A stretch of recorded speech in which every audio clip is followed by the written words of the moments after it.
What's going on, everybody? Welcome back to my channel, and today I'm going to bring you another sports video. Obviously, this week is a busy week for the NBA. We have the draft upcoming on Wednesday, free agency starts Friday, and players can start to sign with their teams on Sunday. So I figured what better way than to give you my mock draft, who I think is going to go where for the first top 10. For those that care, awesome, welcome. For those that don't, see you later. But without further ado, let's get right into it.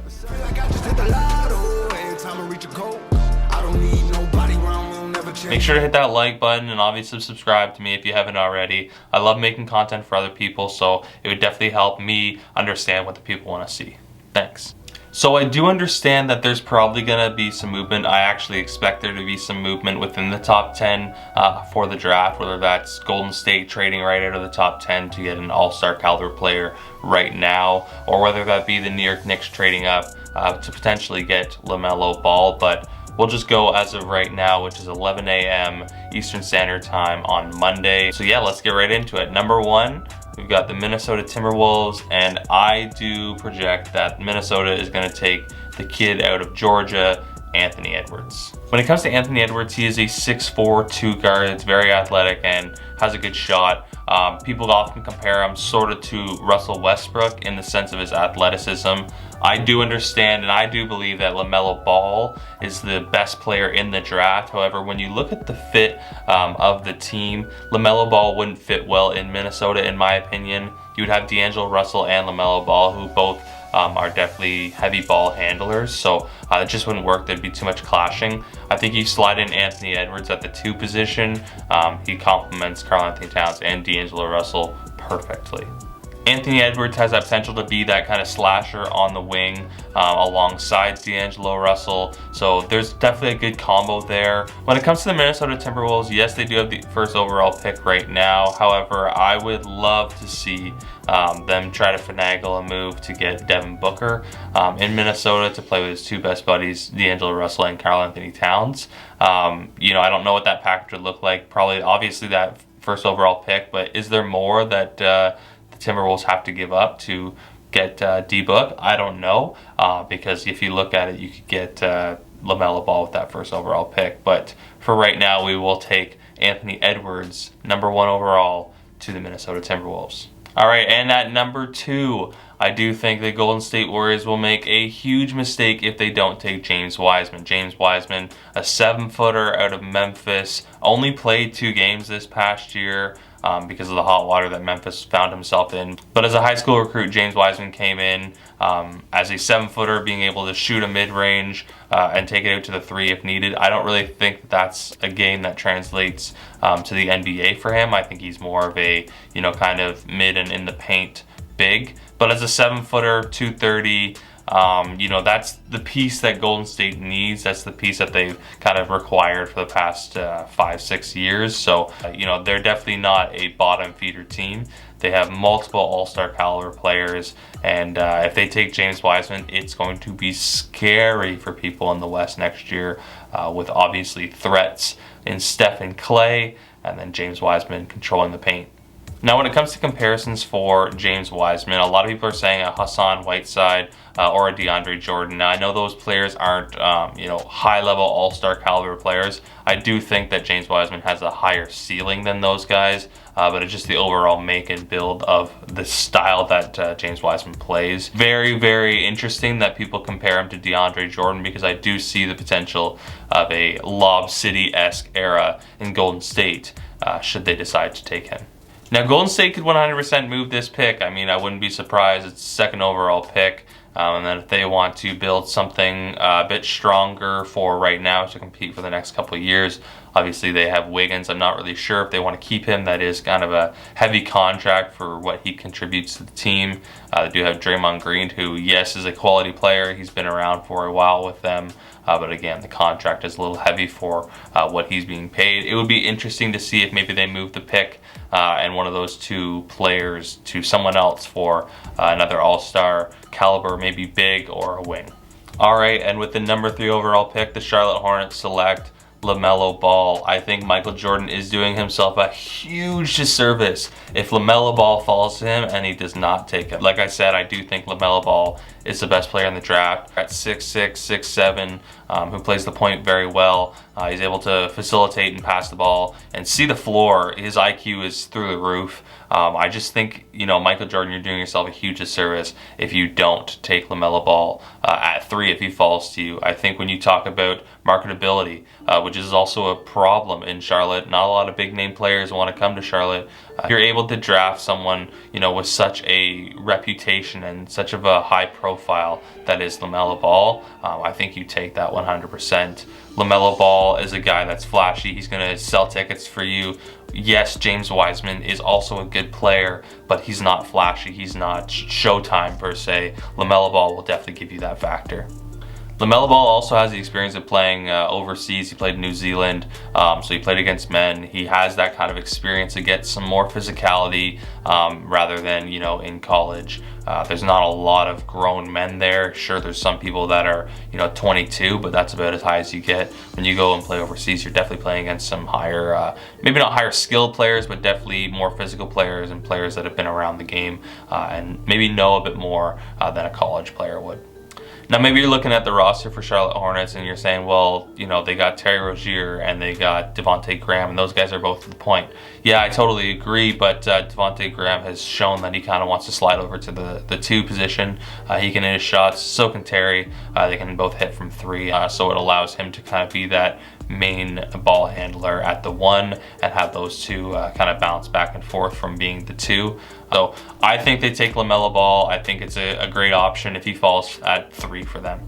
All right, and at number 4, we do have the Chicago Bulls. No stranger to the lottery. Chicago's picking at 4 this year, and I think, if for some reason any one of those 3 are able to drop down to Chicago, they take them. You don't risk it. I do understand they've got a logjam at point. Or just the guards in general. They've got a Wendell Carter Jr. and they also have a Lauri Markkanen at the big, so maybe you don't need a James Wiseman, but I think you just take the gamble on them. I think any of the 3 of those players are better than any of the players that you might be replacing them with in Chicago. But if all goes well, if everything happens to what I've said it happened so far, I think Chicago takes Deni Avdija, who played over in Israel. Deni Avdija is a 6'9", 6'10" wing player. He's got the height of a big, but he definitely plays like a guard. He's fast, he's crafty, he knows how to handle the ball, a great secondary facilitator for your team, opposite your point guard. He's a player that can shoot, he can hit his shots. The only thing about Deni Avdija is the inconsistency, and there's been some questions around if his skill can translate to the NBA, as he didn't really have the best season in the EuroLeague. However, when he came back from the pandemic, he was able to be a better facilitator and a better player overall for his team. When it comes to the fit for Chicago and Deni, I think it's a perfect fit. They really don't have a small. They really don't have a 3 right now. That's where I'd be playing Deni. Otto Porter Jr. is probably not coming back. That contract is enormous. I don't know what he wants for the next year, but I don't see Chicago bringing him back, especially if you can bring in a guy like Deni. They don't really need a 2 guard. They go with Zach LaVine. Definitely got a few people in a point that they don't want to replace, like a Kobe White.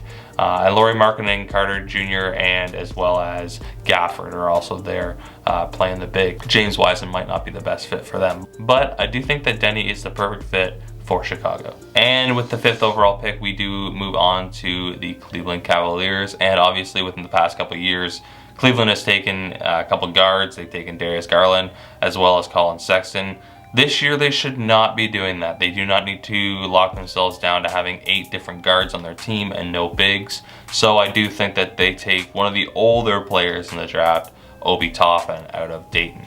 Obi Toppin is a 6'9" power forward that will be able to stretch the floor when he needs to, but is definitely recognized for his explosive athleticism as well as his power when driving to the net. I think Obi Toppin is a great fit offensively for the Cleveland Cavaliers, and he actually played just a few cities away in Dayton. You have Kevin Love, who, does he want to be there? Does he not want to be there? Obviously, there were some reports last year that he really has no interest in being in Cleveland. I would love to see K-Love go to a team like Portland Trail Blazers. He's also from Portland, I believe, so I think that'd be a great fit with Lillard and McCollum, with Love there at the 4. But for Obi Toppin, I think it's a great opportunity for Cleveland to, you know, transition into their next era, transition into their next age, with Obi Toppin, and then having those 2 guards, Sexton and Darius Garland, as well as Kevin Porter Jr. playing the 3. Obi Toppin's not a guy that you're going to build around. He's an older guy, like I mentioned. He was a redshirt sophomore, but he's definitely a guy that's going to be a great asset for you when building your team. So now we move on to the number 6 overall pick, and that is the Atlanta Hawks. And I do think that they're going to take Onyeka Okoro out of USC. He's a 6'9", 6'10" forward who usually plays the center. Me personally, I'm a traditionalist. I like my, you know, my bigs to be around 6. I could deal with a 6'9" power forward, but I like my centers to definitely be 6'10" and up. But he plays it really well.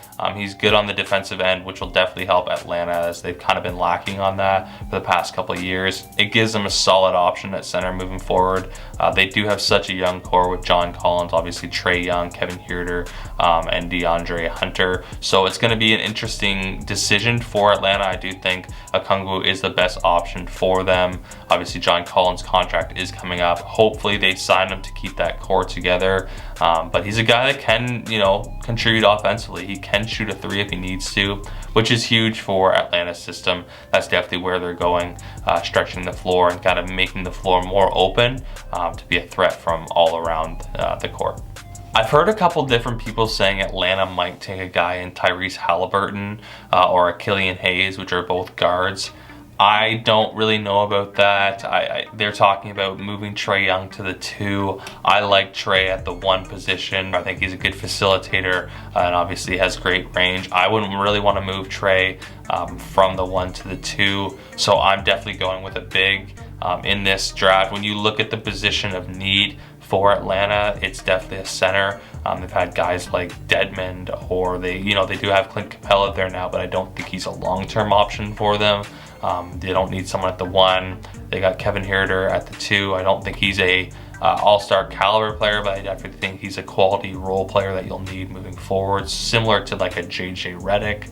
And then you have DeAndre Hunter, who I do think is going to be kind of in between that all-star and, you know, role player position. And then obviously John Collins, if you keep him, I think that kid's a stud. But I think you know, the center position is something that they definitely need in Atlanta. Now with these next 2 picks, we have Detroit, we have New York. I wouldn't be surprised if either of these 2 teams moved up in the draft, but I also wouldn't be surprised if these next 2 players went to either way. I personally believe that the Detroit Pistons are going to select Tyrese Halliburton, who played in Iowa State. This is a crafty guard. He does play the point, but he can play off ball if needed, but he's definitely more of a point guard. His athleticism is unreal. He's got a good 3 shot. He can play defense. Really, I'm talking about Tyrese Halliburton as if he's a top 3 player, but I wouldn't be surprised if he actually ended up going in the top 5. I'm just saying based off need, he's not going to go there, so I do have him at 7 going to the Pistons. Every single analyst is talking about how Tyrese Halliburton is just a good guy. He's a prototypical great person. He's a great locker room guy. I think that's a great building block for Detroit to have, who obviously are a bottom team. Derrick Rose will not be playing for them next year. I would be surprised if Blake Griffin is still playing for them next year. But you know, you got a guy in Luke Kennard who's a 2 guard. You don't really have a 1 guard. You have Sekou Doucouré. That's definitely not how you say it, but you have Sekou there playing at the 4. So you need kind of that main guy. You need that star. I do think Tyrese Halliburton has the potential, if all things go well and things don't go as well for the other top 3, to be the best player in the draft. Just overall, the skill, the package that he brings, also with just being a great locker room guy, Tyrese Halliburton will be a steal for anybody that gets him outside of the top 5. So I do have him going to the Pistons. I could also see New York taking him. And if New York does take him, wow, what a player for them to get at 8. I mean, Tyrese Halliburton, I can't say enough good things about him. I love his gameplay. I've watched his mixtape multiple times. He's such a great player to watch. Very exciting, similar to Lamello Ball in the wow factor. I just think it's a great piece for either Detroit or New York, who are really struggling franchises that need to start building their team to kind of get their hands on. So I do have him going to the Detroit Pistons at number 7. Now going to the New York Knicks at number 8, I do have Patrick Williams out of Florida State. Patrick Williams has recently really shot up the rankings. I like him for his defensive aspects. I see him at a 3. He could also play the 4. We just talked about the Pistons, very similar to Sekou. I think he in New York would be a great fit along Kevin Knox if Kevin Knox kind of figures his stuff out. You look at a Mitchell Robinson at the center, you slot Patrick Williams in maybe at the 4. Getting rid of Julius Randle is probably going to happen. I think he's going to go to a contending team. And I think having Kevin Knox there with an RJ Barrett at the 2, you can really start to build a young core that's very focused on defense. And you know what they say, obviously defense wins championships. But Patrick Williams can also contribute on the offensive end. He's not really a guy that does one thing amazingly well. He does multiple things fairly well. He can match everything. He's not standing out in one category, but he's also only a freshman coming out of college, so he definitely has the opportunity to develop and become a better player and become more into the role that the New York Knicks or whoever draft him want him to be. And at number 9, I do have out of Auburn, Isaac Okoro going to the Washington Wizards.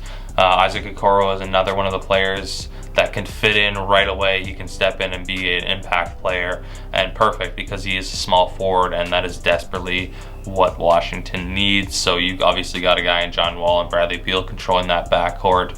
But you definitely need a guy in that 3 spot to be another option for Bradley Beal and John Wall to go to when times are needed. Obviously, you got another wing player there in Rui Hachimura playing at the 4. So they're starting to build a younger culture while also still having guys that can compete right now, which I think is really interesting. Washington is a team where I definitely think that they can compete next year. I think they have the players. Adding a guy in Isaac Okoro is only going to help them, only going to benefit them. So I think at number 9, they do draft Isaac Okoro. Now, Okoro's not going to be a guy that you're really going to rely on heavily for offense. He's going to be that 3rd, 4th option alongside Rui. But he's definitely a guy that can contribute defensively, which obviously pairing alongside Bradley Beal, who's another great defensive player, is going to be perfect. So I think it's another great option for them to take. There's another option for them to take at 9, which is Precious Achiuwa, who's also out of Memphis alongside James Wiseman. He plays a small power forward, and I definitely think that they do have a high interest in him. They do like him at the 9 spot. He's a guy that can definitely contribute more so on both sides of the end than Isaac Okoro could. I do think Isaac Okoro is a perfect fit for them in a defensive aspect moving forward, kind of a defensive specialist, but I wouldn't be surprised if they also look at taking Precious Achiuwa out of Memphis at the number 9 spot. And finally, at the number 10 spot, the Phoenix Suns. They do have a couple options here. I think there's no other position that they're looking at other than a point guard. And literally, as I sit here at about 9 o'clock on Monday after shooting this, Chris Paul has been traded to the Phoenix Suns. So that gives Phoenix a point guard for them to go forward with for at least this year and the next year. I would still be surprised if they didn't take a point guard, as Chris Paul's not going to be around forever. So when I think of the future point guard for the Phoenix Suns, I think of 2 guys, whether that's Kira Lewis Jr. out of Alabama or Killian Hayes out of Germany. Both these guys would be great fits in Phoenix alongside Devin Booker and also with DeAndre Ayton. I think Kira Lewis Jr. is probably going to be the guy that they end up taking. However, if I'm Phoenix, I'm definitely taking Killian Hayes. I think the upside for Killian Hayes is a lot better than a Kira Lewis Jr. You really have to work with Kira on his jump shot. That's something that needs to be tweaked for sure. Whereas with Killian Hayes, I think he potentially has one of the highest ceilings in this draft. I think he's a guard that has that Euro kind of influence, which obviously we're starting to see a bit more people, a bit more GMs taking a risk on him since Luka Doncic just came into the league. But I'm taking Killian Hayes, but I wouldn't be surprised if they end up taking Kira Lewis Jr. out of Alabama. I still think they take a point guard. Killian Hayes is obviously the pick that I did say for them, but I wouldn't be surprised if they do take somebody like a Jaden McDaniels or a Sadiq Bey, maybe sort of a small forward, power forward type, someone that can play on the wing for them in the future. Obviously, they did get rid of Kelly Oubre Jr. in the trade, so while he's not a high-end prospect, it adds a little more youth in their wings for sure. Now, if I'm looking at a few of the players that are outside of the top 10 in my projection that could definitely sneak into the top 10, you've got guys like Devin Vassell, a great 3-and-D winger. You've got a guy like Jaden McDaniels, who's a great big shooting winger. He's very lanky, 6'10", but he can shoot the lights out from 3. Just didn't really have the best season with the Huskies. You look at a guy like Cole Anthony. I think Cole Anthony is a guy that could definitely sneak in the top 10. I personally would love if the New York Knicks, I'm not even a Knicks fan, but I would love if the Knicks were able to sneak up from their 27th overall pick that they got from the Clippers to maybe grab Cole Anthony, maybe around the 15, 14 spot.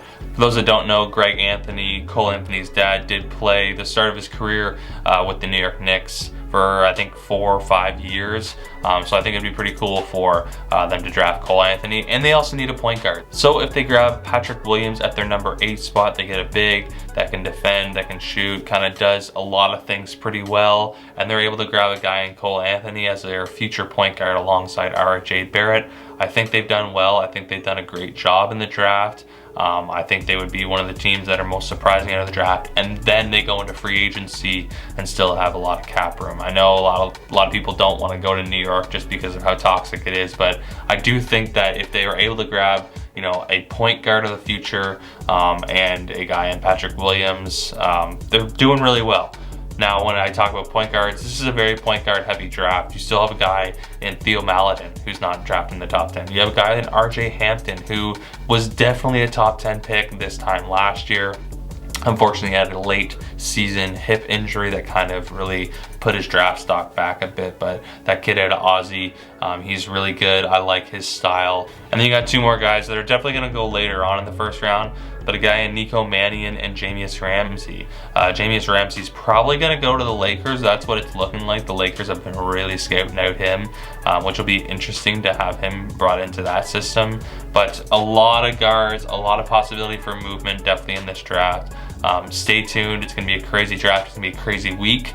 There's going to be a lot of movement. I know I gave the option of different people trading up and stuff, but I don't think the top 10 stays the way it is. I definitely think there's going to be movement. So there you have it. That is my top 10 NBA mock draft. Let me know what you think. Leave a comment in the section below. What's your top 10? Do you think that somebody from outside the top 10 is going to sneak in and replace a guy like Isaac Okoro or a Patrick Williams? Let me know. Obviously, hit that bell notification button so you know the next time I post a video, and subscribe. Got a lot more content coming. It's going to be a crazy week, NBA fans. Buckle up. Peace.